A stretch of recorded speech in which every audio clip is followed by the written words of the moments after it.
Assalamualaikum warahmatullahi wabarakatuh.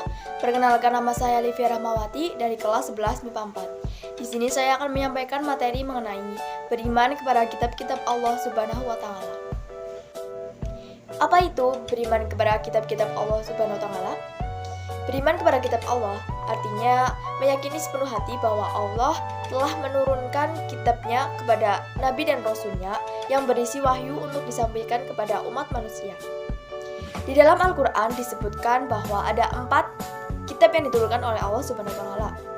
Yang pertama, kitab Taurat yang diturunkan kepada Nabi Musa alaihissalam, kitab Zabur yang diturunkan kepada Nabi Daud alaihissalam, kitab Injil yang diturunkan kepada Nabi Isa alaihissalam, dan terakhir kitab Al-Quran yang diturunkan kepada Nabi Muhammad SAW.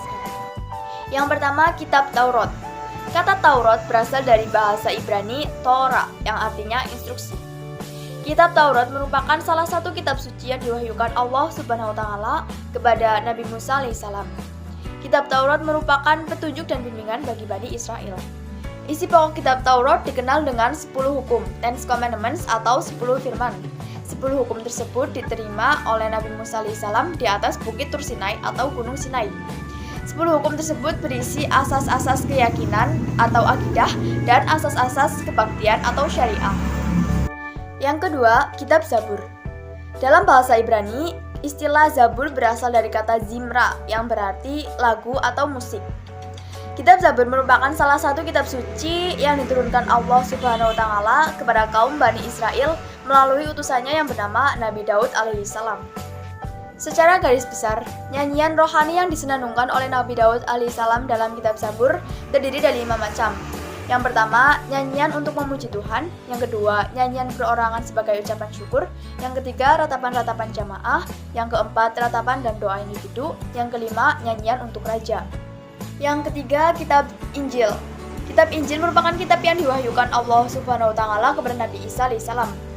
Kitab Injil yang diturunkan kepada Nabi Isa alaihissalam memuat keterangan-keterangan yang benar dan nyata, yakni perintah-perintah Allah untuk mengesahkan dan tidak menyekutukannya dengan suatu apapun.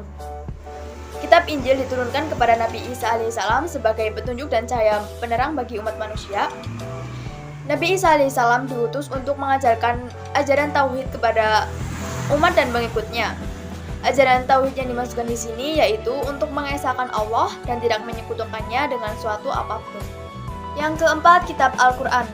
Kitab Al-Quran merupakan kitab suci yang diwahyukan Allah Subhanahu wa taala kepada Nabi Muhammad SAW melalui malaikat Jibril.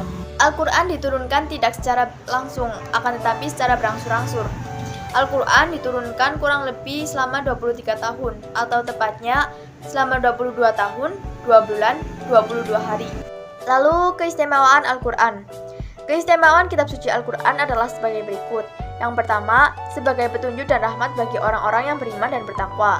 Yang kedua, sebagai informasi kepada setiap umat bahwa Nabi dan Rasul terdahulu mempunyai syariat atau aturan dan caranya masing-masing dalam menyembah Allah Subhanahu wa taala. Yang ketiga, Al-Quran sebagai kitab suci terakhir dan terjamin keasliannya. Yang keempat, Al-Quran tidak dapat tertandingi oleh ide-ide manusia yang ingin menyimpangkannya. Yang kelima, membaca dan mempelajari isi Al-Quran merupakan ibadah. Sekian materi yang dapat saya sampaikan, kurang lebihnya saya mohon maaf. Wabillahi taufiq wal hidayah. Wassalamualaikum warahmatullahi wabarakatuh.